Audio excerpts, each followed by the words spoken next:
What is going on, everybody? I'm Tyler and welcome back to the shop. Today I want to tell you about a new toy that I got here, which is the Harvey Alpha HE110S-36 inch. This thing is a monster. It has a dovetail trunnion system and a 4 horsepower motor. It is a beast.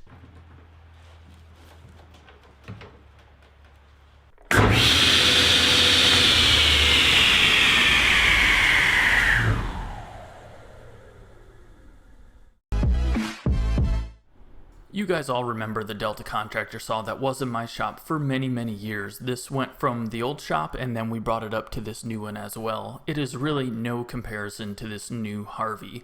The horsepower is so much different, the stability and weight of the saw is so much different, and I do gotta say, it's not necessarily apples to apples comparisons of these two saws, because one is a contractor saw and one is a cabinet saw. Made for different reasons. Obviously they're both table saws, but the cabinet saw is made for much more industrial use, and my goodness, the Harvey is a beautiful piece of machinery. The table saw came very well packed and protected on a single pallet delivered by a semi truck. They were able to get a lift gate for me and roll it right up to where you see it right here. Compass, topic of such controversy. Some of y'all might know what I'm talking about, but right when I got this saw in, I was watching videos from Stumpy Nubs and from the Wood Whisperer, the Wood Whisperer had some issues with his Harvey compass miter gauge. Stumpy Nubs has had a couple for a couple of years, and just a little joke right there. But so far, having gotten my compass in, pretty awesome so far, especially compared to what I was used to. We got a thunderstorm going on outside too.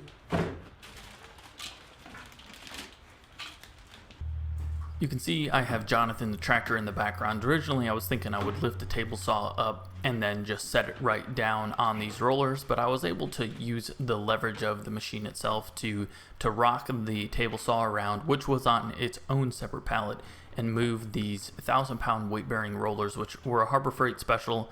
They were at our old house when we bought them, and I've used these things multiple times since then. But I was able to rock the table saw right up on there, and and when I say just, I mean like 1/8 of an inch more, we would not have been able to get. I would have had to take the frame off the door to get this table saw into the shop. So it's funny how we've had so many situations like that where it's been just by 1/8 of an inch, just by 1/4 inch that something fits.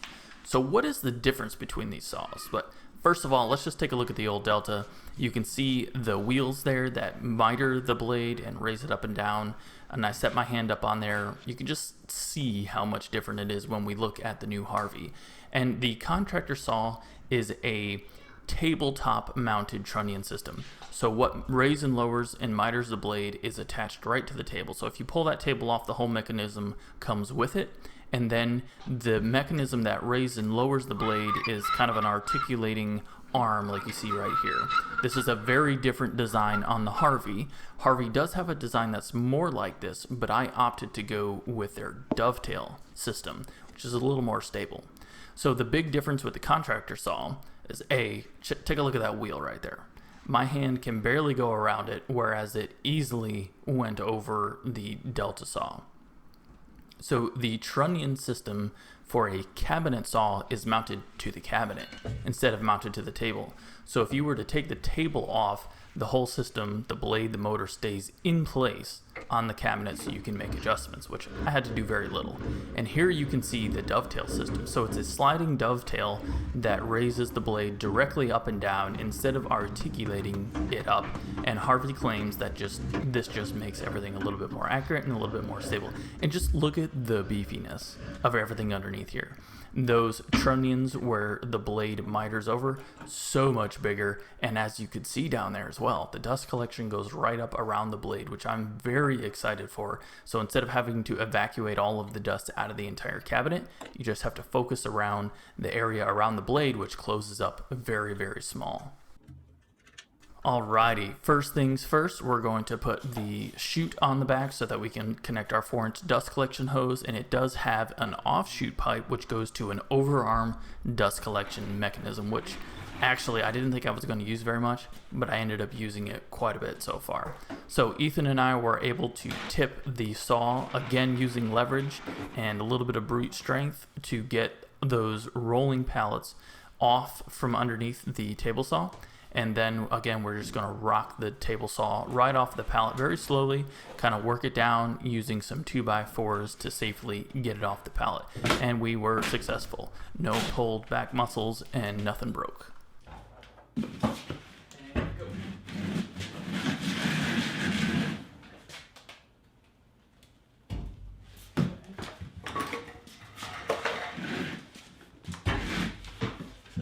You like it?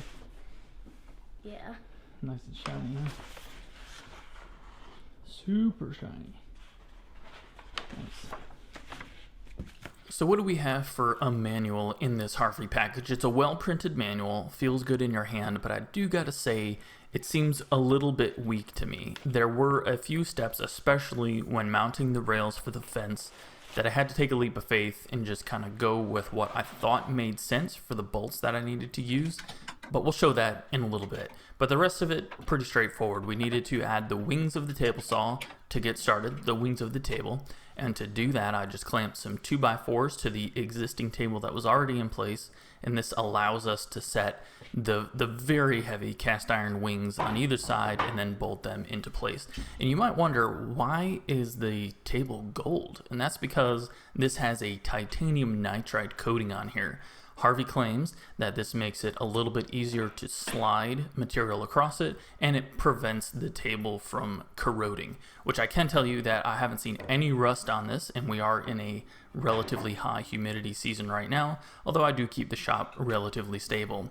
I will say though that it doesn't seem like material slides across this quite as well as the old cast iron Delta table saw.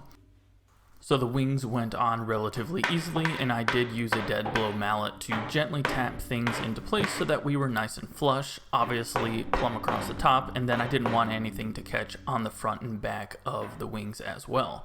Now, if you look closely when I stick a level across the entire table, the bigger wing on the right side, even with the bolts nice and tight, was not plumb with the rest of the table. So I needed to tip it up a little bit. I have seen some people use tape to do this, and here you can see that discrepancy up close. But I didn't want to use tape because that, I assume, will compact and flex over time. So I had some leftover tape measure material, which I believe I used when I built the miter saw station way back in the day, and this is metal.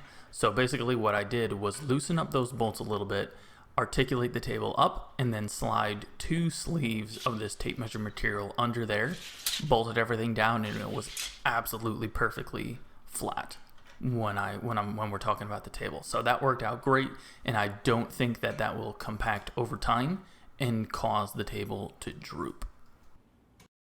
And these are the bolts that I was talking about for the fence rail system. In the manual, it doesn't tell you which of these triplets of bolts to use. So I just kind of went with my intuition and used what I thought was best for the front and back rails. Everything worked out well, but that's like the little things that you would think for a $4,000 table saw would be called out in a manual.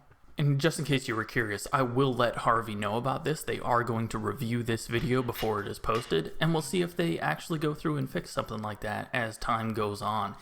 Again, Harvey gave me this saw. This is a $4,000 saw, but all of these opinions are my own. And when I signed the agreement with Harvey, I specifically called out that I will give them every opportunity to fix a problem if I did find one, but the opinions were going to be my own, and I wasn't going to read off a sheet for them. So everything you see here is my own opinion.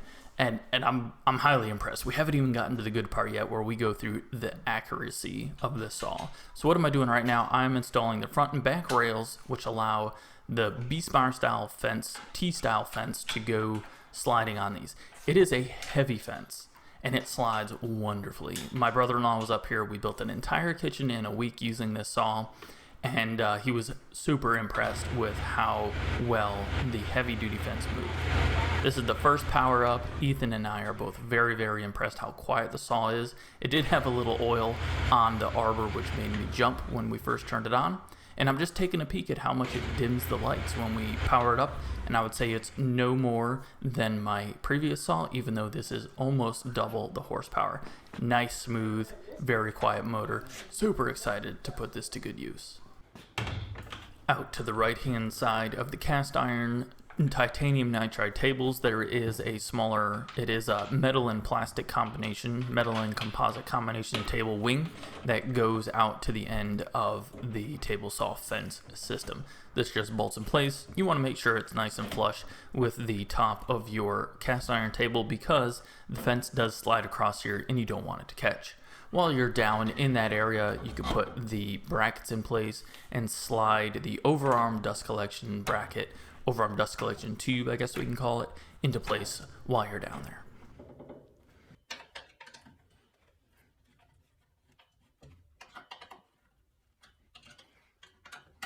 So now we have the saw together and it's time for the exciting part of seeing how accurate this saw is out of the box. So I know this digital gauge should be absolutely perpendicular to that arbor to make sure that it's nice and square, but you can't get it down in there. But wildly impressed. If you go back and rewatch that part, there is zero play. Down to the thousandths of an inch, zero play in that arbor. So that means we're going to get a nice, good, stable spin on our table saw blade. Now, the flange and the bolt that actually hold the blade to the arbor has some bolts in here because, as you can see, the blade on the right is from Harvey and they have some extra holes in there, and those bolts would slide into that to make sure that the blade didn't somehow spin. But I want to use some of my Amana blades which don't have those extra holes in them, so you can just remove those Allen screws and slide the flange on the arbor and the bolt and you're ready to go. If you wanted to go back to a Harvey style blade, which they do sell some high quality blades, you can just slap those little bolts back in and you are ready to go.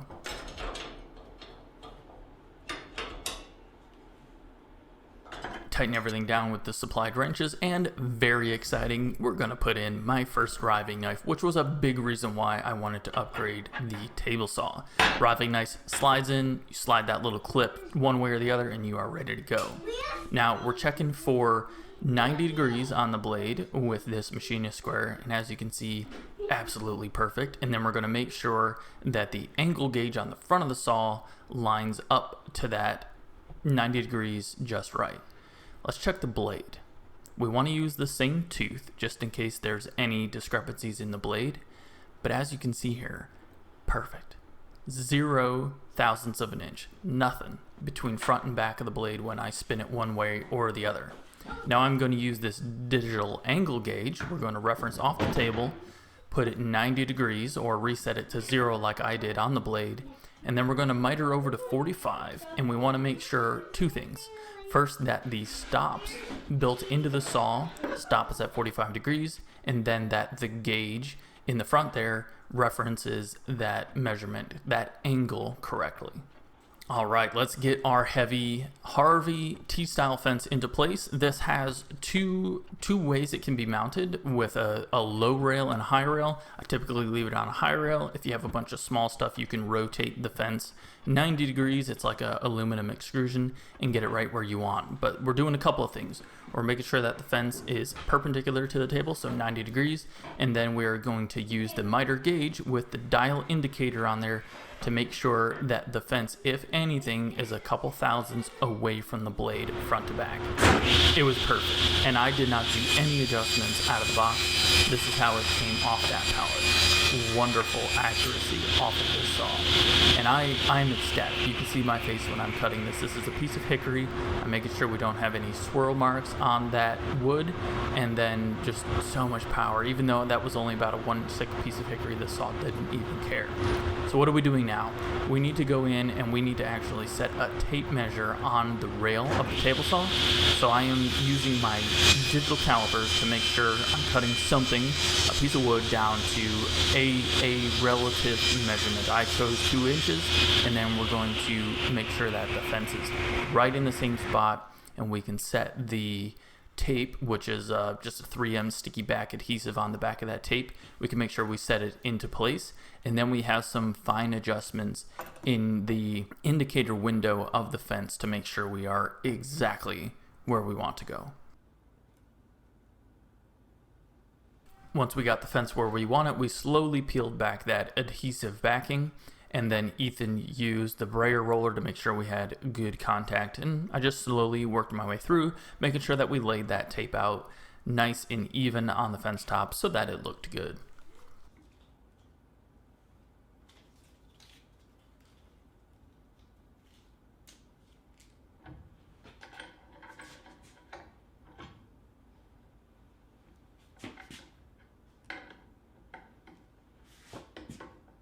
And then we can do a couple of test cuts to make sure we verify our measurements are correct, our placement of the fence is correct, and we are absolutely bang on, just like I like it. Do you need to do woodworking with digital calipers and dial indicators? Absolutely not, but that tickles my inner engineer right there, and it makes me happy, so we're going to carry on.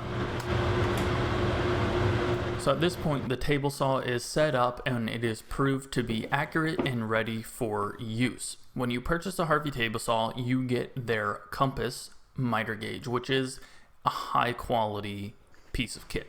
Just look at the box that it comes in, and the packaging, the display is very, very good. It's all extruded aluminum. You got some anodized red in there, which looks fantastic. Positive stops.